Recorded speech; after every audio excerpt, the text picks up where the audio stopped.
আসসালামু আলাইকুম। সংবাদে আপনাদের সবাইকে স্বাগত জানাচ্ছি। আমি ফিরোজ তোহা। শুরুতেই আরবে কেবলস সংবাদ শিরোনাম।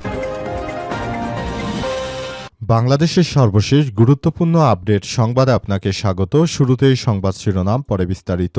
প্রথমেই জানাবো আমাদের হাতে থাকা সর্বশেষ গুরুত্বপূর্ণ সবথেকে তাজা আপডেট সংবাদ। সিলেটের জনসভায় তারেক রহমান বললেন, একটি দল নির্বাচনের আগেই ঠকাচ্ছে, পরে কি হবে বুঝে নিন। নির্বাচনের আগে একটি রাজনৈতিক দল মানুষকে ঠকাচ্ছে বলে অভিযোগ করেছেন বিএনপির চেয়ারম্যান তারেক রহমান। তিনি বলেন, এখন আমি আপনাদের সামনে একটি প্রশ্ন করতে চাই। মাঠে যারা আছেন তাদেরকে বলতে চাই, একটি রাজনৈতিক দল এখন নির্বাচনের আগে মানুষকে মিথ্যা আশ্বাস দিচ্ছে। ভবিষ্যতে তারা কি করবে সেটি বুঝে নিন। এরপর জানাবো, জামাতকে ভোট দিলে কারো জায়গা জমি দখল হয় না বললেন সৈয়দ আবদুল্লাহ মোহাম্মদ তাহের। কুমিল্লা ১১-১৪ আসনে জামাতের মনোনীত প্রার্থী ও দলটির নায়েবে আমির ডা সৈয়দ আবদুল্লাহ মোহাম্মদ তাহের বলেছেন, জামাতকে ভোট দিলে মানুষের জায়গা জমি ও সম্পদ দখল হয় না। হিন্দু সম্পদ দখলকারীরা ভারতের বন্ধু মনে করে, তাই আগামী নির্বাচনে সিদ্ধান্ত নেবে বাংলাদেশে আর চাঁদাবাজি দুর্নীতি হবে কিনা সেটি দেশের জনগণ সিদ্ধান্ত নেবে। এদিকে রাজধানীর মিরপুরে আদর্শ স্কুল মাঠে বাংলাদেশ জামাত ইসলামের আমিরের জনসভার জন্য সম্পূর্ণ মাঠ প্রস্তুত আসতে শুরু করেছে নেতাকর্মীরা। ঢাকা ১৫ আসনে নির্বাচনী আসনে জনসভার মাধ্যমে প্রচার কার্যক্রম শুরু করেছে বাংলাদেশ জামাত ইসলামের আমির ডা শফিকুর রহমান। আজ দুপুর ২টার পর মিরপুর ১০ নম্বর আদর্শ স্কুল মাঠে এই জনসভা অনুষ্ঠিত হয়েছে। সেখানে প্রধান অতিথি হিসেবে উপস্থিত আছেন বাংলাদেশ জামাত ইসলামের আমির ডা শফিকুর রহমান। এদিকে আল জাজিরার প্রতিবেদন, নির্বাচনী মাঠ এখন টিকটক, ফেসবুক, ইউটিউব, ডিজিটাল যুদ্ধের মুখোমুখি বিএনপি জামাত। বাংলাদেশের সাম্প্রতিক নির্বাচনী রাজনৈতিক সব থেকে বড় যুদ্ধক্ষেত্র আর মাঠ ময়দান বা জনসভায় সীমাবদ্ধ নেই, এখন তা ছড়িয়ে পড়েছে টিকটক, ফেসবুক, ইউটিউব ও ইনস্টাগ্রামের স্ক্রিনে। ছন্দময় গান, শর্ট ভিডিও, আবেগী সাক্ষাৎকার ও ব্যঙ্গচিত্রে ভর করে রাজনৈতিক দলগুলো এখন নতুন করে নানাবিধ সমস্যার সম্মুখীন হওয়ার পর থেকে তারা কাজ শুরু করেছে এবং তারা চায় একটি নতুন বাংলাদেশ গড়ে তুলতে।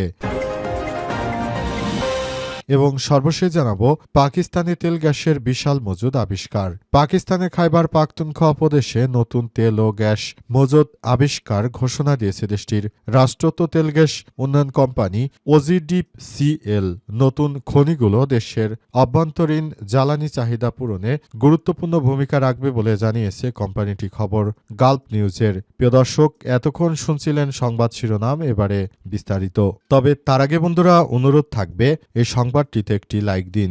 এই চ্যানেলে আপনি নতুন হয়ে থাকলে আমাদের সংবাদটি দেখতে দেখতে চ্যানেলটি সাবস্ক্রাইব করে রাখুন। কমেন্ট করে বন্ধুরা আপনার মূল্যবান মতামত জানিয়ে দিন আপনি বিশ্বের কোন দেশ থেকে বা বাংলাদেশের কোন স্থান থেকে আমাদের সংবাদটি দেখছেন এবং শুনছেন। আর বন্ধুরা, গাজা যুদ্ধে আপনি যদি নিরীহ ফিলিস্তিনিদের ভালোবেসে থাকেন, কমেন্টে ইয়েস লিখে পুরো বিশ্বকে জানিয়ে দিন। এবারে বিস্তারিত। একটি দল নির্বাচনের আগেই ঠকাচ্ছে, পরে কি হবে বুঝে নিন। সিলেটের জনসভায় তারেক রহমান, নির্বাচনের আগেই একটি দল মানুষকে ঠকাচ্ছে বলে মন্তব্য করেছেন বিএনপির চেয়ারম্যান তারেক রহমান। তিনি বলেন, এখন আমি আপনাদের সামনে প্রশ্ন করতে চাই, এখানে কারা মাঠে উপস্থিত ওমরা বা হজ করে এসেছেন হাত তোলেন। তখন মাঠে উপস্থিত একাধিক ব্যক্তি হাত তোলেন। তার মধ্য থেকে একজনকে মঞ্চে আনা হয় এবং তারেক রহমান তাকে জিজ্ঞেস করেন, আপনি কাবা শরীফে গেছেন, কাবা শরীফের মালিককে? তখন ওই ব্যক্তি বলে, আল্লাহ। বৃহস্পতিবার দুপুরে সিলেট আলিয়া মাদ্রাসা মাঠে নির্বাচনী প্রচারণে এসব কথা বলেন তিনি। তারেক রহমান আরও বলেন, আমরা সবাই মুসলিম, এই দুনিয়া দেখিনি। পৃথিবীর মালিককে হজকারী ব্যক্তি বলে আল্লাহ, চন্দ্র ও সূর্য নক্ষত্রের মালিককে হজকারী ব্যক্তি বলেন আল্লাহ। তারেক রহমান বলেন, আপনারা সবাই সাক্ষী দিলেন, দোজক বেহেশতের মালিককে? এই পৃথিবী কাবার মালিক আল্লাহ। আরে ভাই, যেটার মালিক আল্লাহ সেটা কি অন্য কোনো দলের দেওয়ার ক্ষমতা রাখে না? তাহলে কি দাঁড়ালো?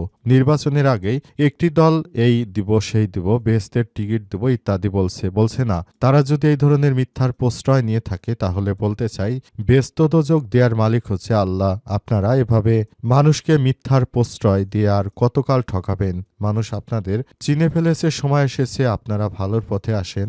আমরা আপনাদের শত্রু নয়, আমরা বন্ধু। কিন্তু আপনারা যদি সাধারণ মানুষের সঙ্গে প্রতারণা করেন করেন সেই ব্যাপারটি কিন্তু বিএনপি ভালোভাবে নিবে না বলে মন্তব্য করেছেন তারেক রহমান। এ সময় তারেক রহমান নেতাকর্মীদের উদ্দেশ্য করে বলেছেন, আগামী জাতীয় সংসদ নির্বাচনে বিএনপি যদি ক্ষমতায় যেতে পারে তাহলে পরিবারের 4 কোটি পরিবারকে ফ্যামিলি কার্ড দেওয়া হবে। এই ফ্যামিলি কার্ডে সবাই 2000 থেকে 2500 টাকা করে প্রতি মাসে মাসে আপনারা পেয়ে যাবেন। এই টাকা দিয়ে সংসারের যাবতীয় খরচ মেটানো সম্ভব। একজন মানুষ যখন গ্রামে বসবাস করে তখন তারা সবাই কিন্তু এই ফ্যামিলি কার্ডের আওতায় এই খাদ্য সহযোগিতা কিংবা টাকা যদি পেয়ে যায় সেটা বিএনপির মাধ্যমেই পাবে।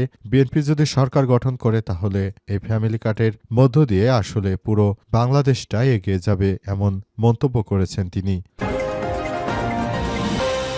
জামাতকে ভোট দিলে জায়গা জমি দখল হয় না বললেন আব্দুল্লাহ মোহাম্মদ তাহির। কুমিল্লার 11-14 আসনে জামাত মনোনীত প্রার্থী এবং দলটির নায়েব আমির ডা. সৈয়দ আব্দুল্লাহ মোহাম্মদ তাহির বলেছেন, বাংলাদেশ জামাত ইসলামের নেতৃত্ববৃন্দরা এদেশের কখনো কারো বিরুদ্ধে চাঁদাবাজি করেনি কিংবা কারো বিরুদ্ধে কোনো অর্থ আত্মসাৎ, ব্যাংক লুটপাট এমন কোনো অভিযোগ পাওয়া যায়নি, ঋণখেলাপির অভিযোগ পাওয়া যায়নি। তারপরও বলবো, বাংলাদেশের মানুষ তারা যেন তাদের বিবেককে খাটিয়ে বাংলাদেশ জামাত ইসলাম বা কাকে ভোট দিবে সেটা তারা যেন করে। কারণ এদেশের মানুষ প্রায় 57 বছর ধরে আসলে অনেকভাবে রাজনৈতিক দলগুলোর কাছ থেকে প্রতারিত হয়ে আসছে। তাই বাংলাদেশ জামাত ইসলামকে একবার সুযোগ দেওয়া উচিত বলে মনে করেন তিনি। তিনি বলেন, বাংলাদেশ জামাত ইসলামকে যদি একবার সুযোগ দেওয়া হয় তাহলে বলতে পারি কখনো এদেশের মানুষ প্রতারিত হবে না, কখনোই ঠকবে না। আপনারা কাদের হাতে দেশ তুলে দিতে চান?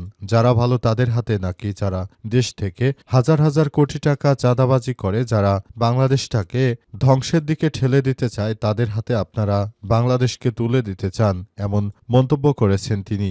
জামাতের আমির, বাংলাদেশ জামাত ইসলামের আমিরে জামাত, তিনি যেভাবে বাংলাদেশটাকে আগলে রেখেছেন আর ভবিষ্যতে কোনো সরকার আসলে এমন পারবে কিনা সেটি আপনারা নিজের বিবেককে প্রশ্ন করুন বলে মন্তব্য করেছেন আব্দুল্লাহ মোহাম্মদ তাহির। তিনি জানান, নতুন বাংলাদেশ গড়ে তুলতে হলে আমাদের নানাভাবে সমস্যার সম্মুখীন হচ্ছি, তবে সব জায়গা থেকে নিজেদেরকে বাঁচানো এখন সময় এসেছে। আপনারা কেউ পিছপা হবেন না। এই বাংলাদেশের এই নির্বাচনটা হবে ইতিহাসের সবথেকে ভালো ও সুষ্ঠু মানের একটি নির্বাচন। এই নির্বাচনের মধ্য দিয়ে গণতন্ত্র মুক্তি পাবে বলে মন্তব্য করেছেন তিনি।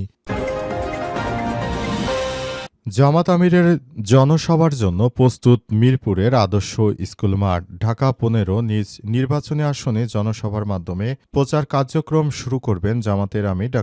শফিকুর রহমান। বৃহস্পতিবার দুপুর 2টার পর মিরপুর 10 নম্বর আদর্শ স্কুল মাঠে এই জনসভা অনুষ্ঠিত হবে। সেখানে প্রধান অতিথির বক্তব্য দেবেন জামাতের আমির। এরই মধ্যে জনসভার মঞ্চ তৈরি সহ প্রয়োজনীয় প্রস্তুতি গ্রহণ করা হয়েছে। জামাতের দায়িত্বশীল নেতাকর্মীরাও সেখানে আসতে শুরু করেছেন। জামাতের পক্ষ থেকে জানানো হয়েছে, এবার জাতীয় সংসদ নির্বাচনে তারা এককভাবে যে নির্বাচনটা করছে, অর্থাৎ জামাত ইসলাম 220 আসনে এককভাবে নির্বাচন করছে। এই নির্বাচনের মধ্য দিয়ে তারা নতুন বাংলাদেশ গড়ে তুলতে চায়। সেজন্য নানাবিধ সমস্যার সম্মুখীন হলেও তারা মূলত নতুন করে সবকিছু করতে চায় এবং নতুনভাবে সবকিছু করার জন্য তারা সেভাবেই প্রস্তুতি গ্রহণ করতে শুরু করেছে। জামাত ইসলাম মনে করে এবার বাংলাদেশের মানুষ আদর্শিক রাজনৈতিক দলকে ভোট দেবে। কোনো চাঁদাবাজ, রাহাজানি, সন্ত্রাসীদের পক্ষে এই বাংলাদেশের মানুষ দাঁড়াবে না। সবাইকে সে অনুযায়ী কাজ করার জন্য বলা হচ্ছে। নতুন বাংলাদেশ গড়ে তুলতে সবাইকে আরো গুরুত্বপূর্ণ তালিকায় রাখার ব্যাপারটি নিয়ে কাজ করা হচ্ছে এবং নতুন বাংলাদেশ গড়ে তোলার জন্য সবাই আরো বেশি প্রচেষ্টা চালিয়ে যাচ্ছে।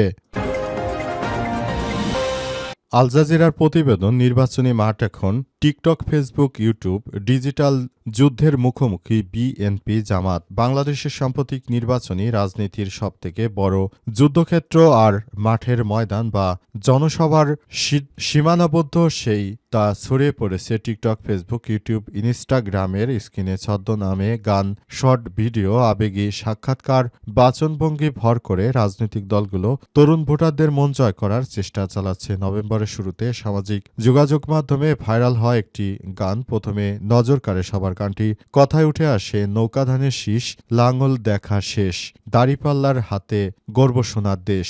এই বার্তা গ্রামীণ জীবনের চিত্র মনে হলে এটি মূলত জামাত ইসলামের সমর্থিত একটি রাজনৈতিক প্রচার সঙ্গীত। এখানে নৌকা আওয়ামী লীগের, ধানের শীষ বিএনপির আর লাঙ্গল হচ্ছে জাতীয় পার্টির প্রতীক। এসব দলকে প্রত্যাখ্যান করতে চায় জনগণ, এমন বার্তা দেয়া হয়েছে গানটিতে। এবং জামাতের প্রতীক দাঁড়িপাল্লাকে সামনে আনা হয়েছে নতুন বিকল্প হিসেবে। গানটির নির্মাতা ও সঙ্গীতশিল্পী লন্ডন প্রবাসী এইচ.এম. বান্না। তিনি আল জাজিরাকে বলেছেন, এটি প্রাথমিকভাবে ঢাকায় একজন প্রার্থীর জন্য তৈরি করা হয়েছিল।